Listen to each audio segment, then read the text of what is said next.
Selamat pagi, salam sejahtera dalam nama Tuhan Yesus. Bapak, Ibu, Saudara, mari dari kediaman kita masing-masing menyiapkan hati kita untuk beribadah pagi ini. Saya undang jemaat untuk sama-sama kita memuji Tuhan, sebuah pujian yang mengatakan hidup ini adalah kesempatan.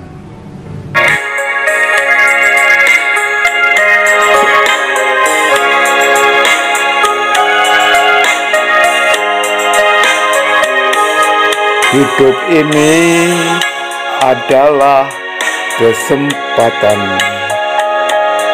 Hidup ini untuk melayani Tuhan. Jangan sia-siakan waktu yang Tuhan beri. Hidup ini hanya sementara.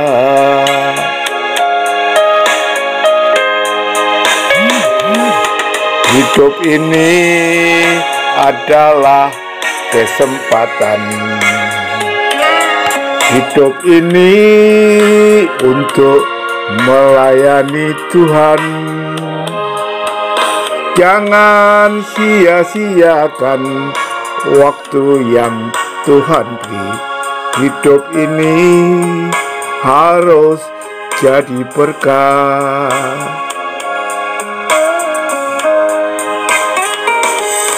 Oh Tuhan, pakailah hidupku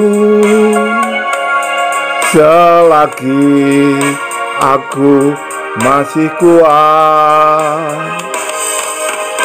Bila saatnya nanti ku tak berdaya lagi, hidup ini sudah jadi berkah.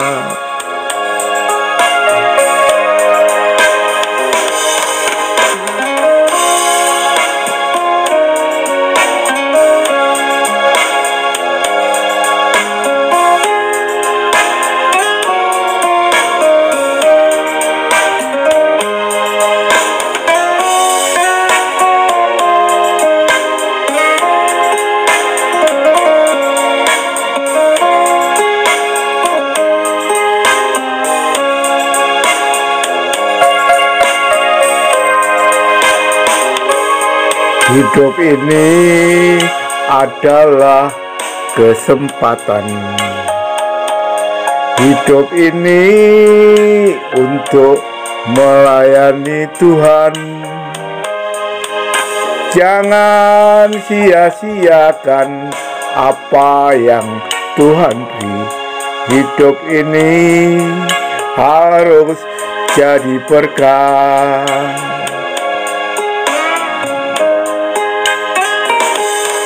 Oh Tuhan, pakailah hidupku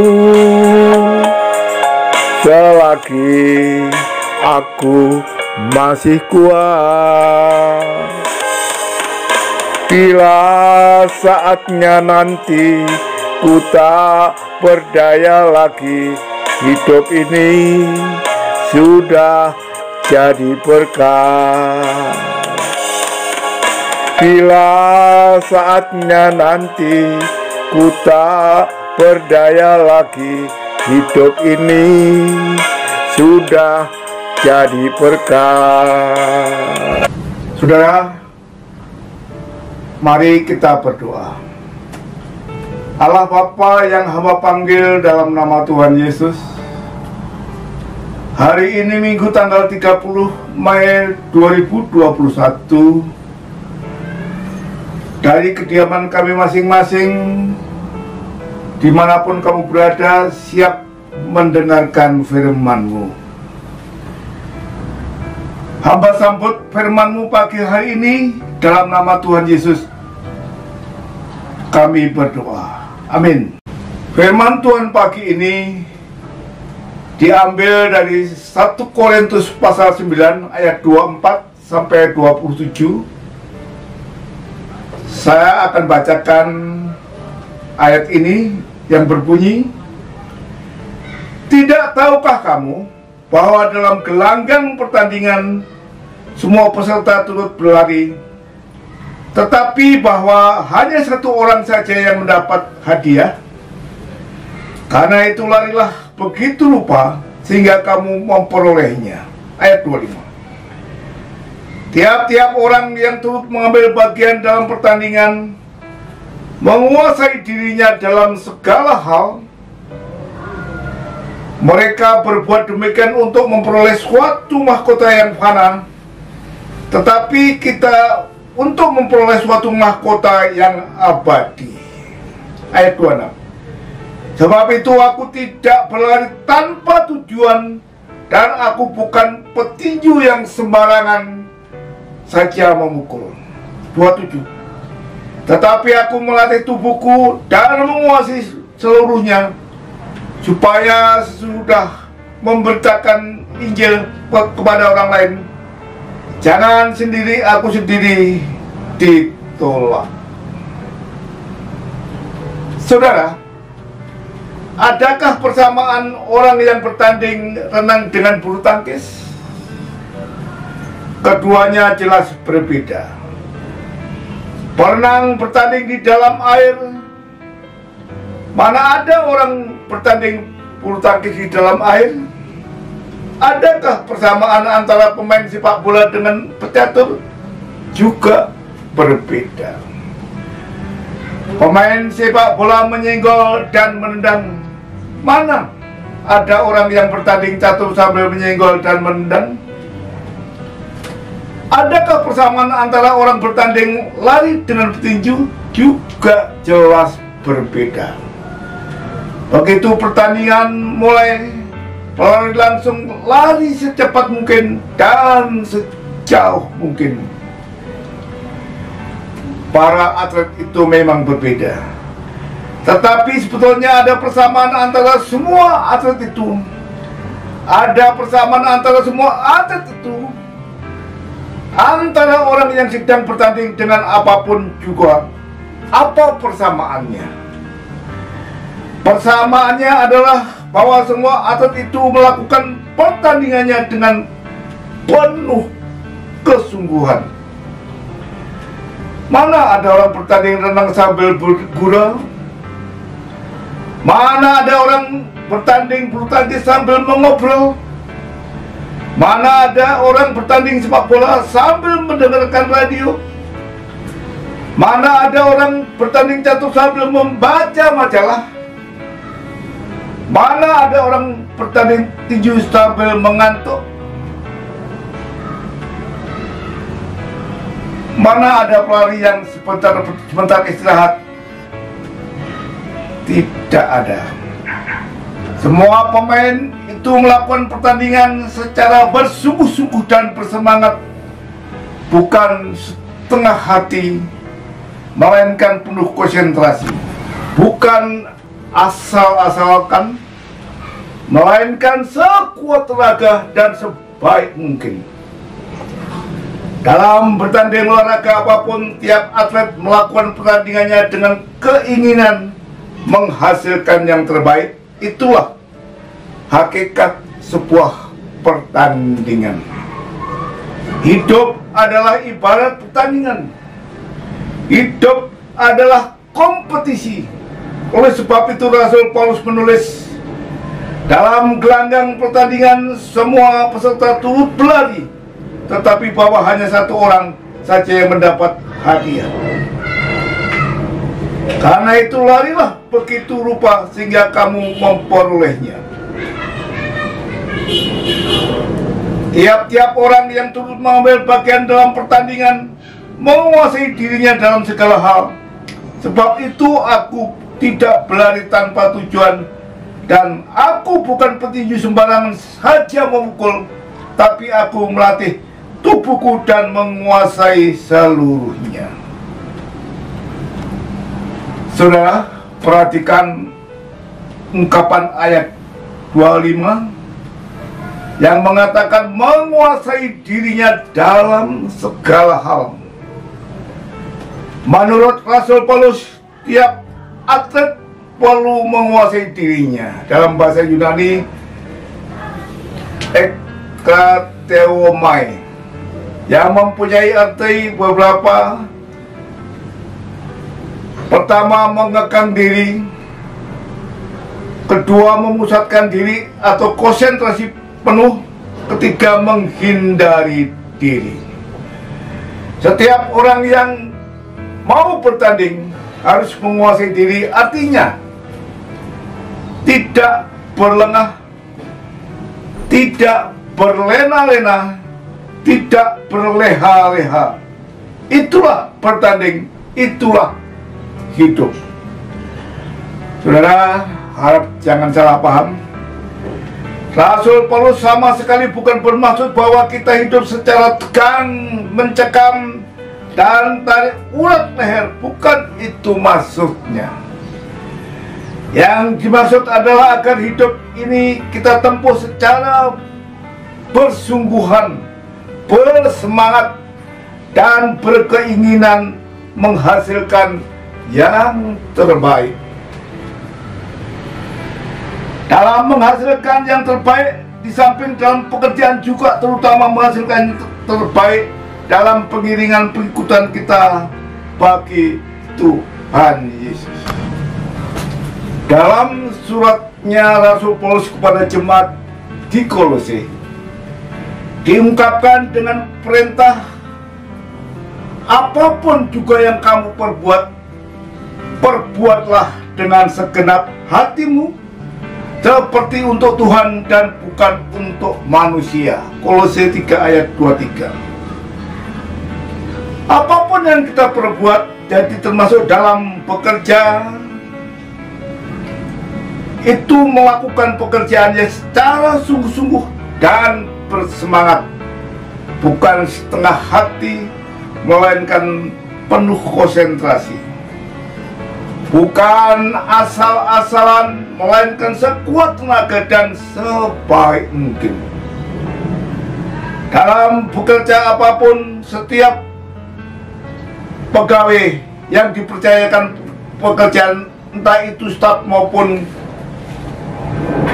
pejabat fungsional maupun struktural, agar melakukan pekerjaannya dengan keinginan menghasilkan yang terbaik. Saudara, kita hidup hanya satu kali. Kalau di sekolah kita bisa mengulang, jika kinerja buruk di sekolah yang lalu, kita bisa mengulang.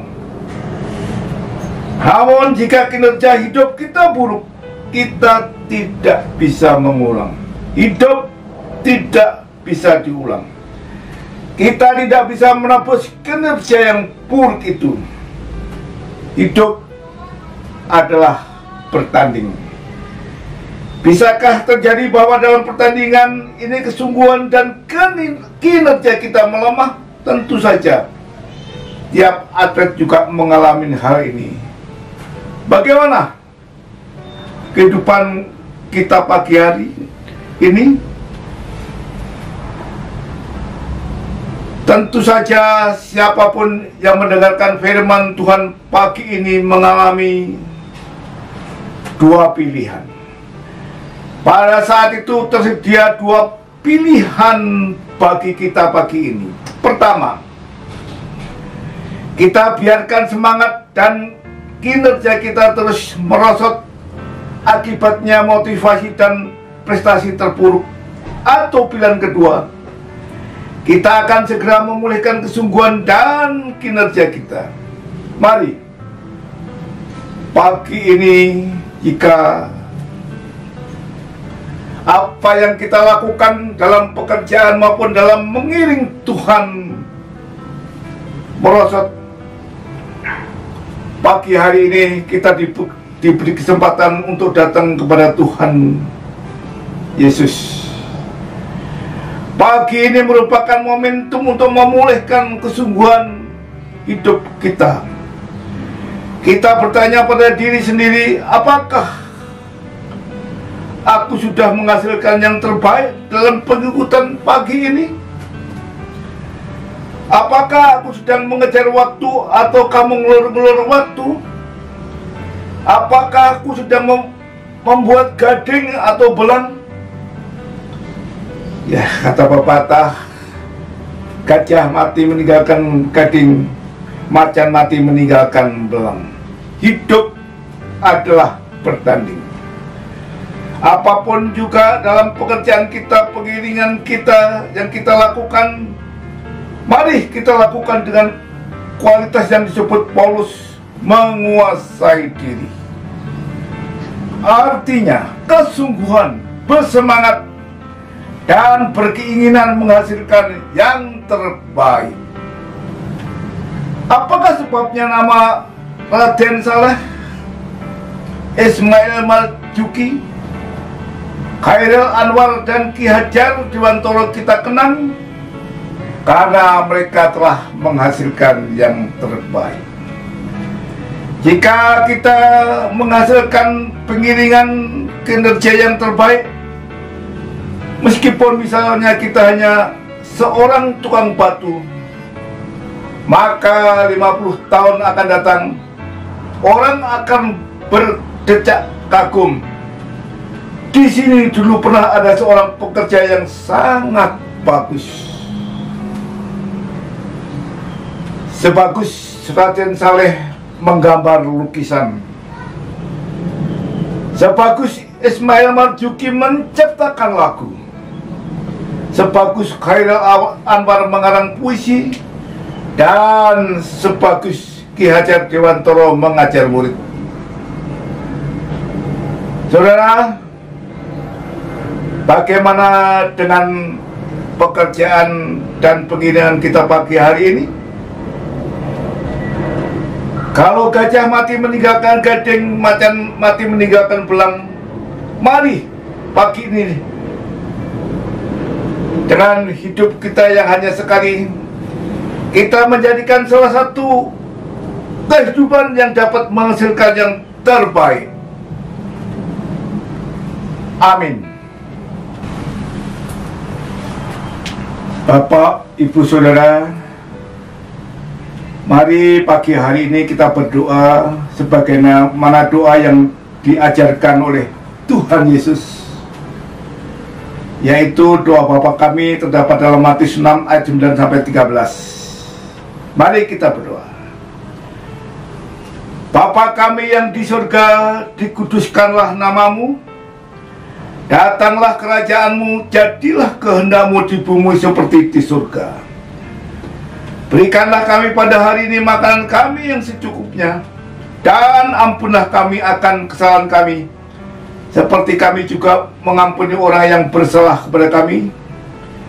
Dan janganlah membawa kami ke dalam pencobaan, tetapi lepaskanlah kami daripada yang jahat. Karena Engkaulah yang punya kerajaan dan kuasa dan kemuliaan sampai selama-lamanya. Amin. Saudara, pagi ini terimalah berkat dan anugerah daripada Allah Bapa, kasih sayang dari Tuhan Yesus Kristus, dan dalam persekutuan Roh Kudus menyertai saudara hari ini sampai selama-lamanya. Amin. Tuhan Yesus memberkati. Salam sehat.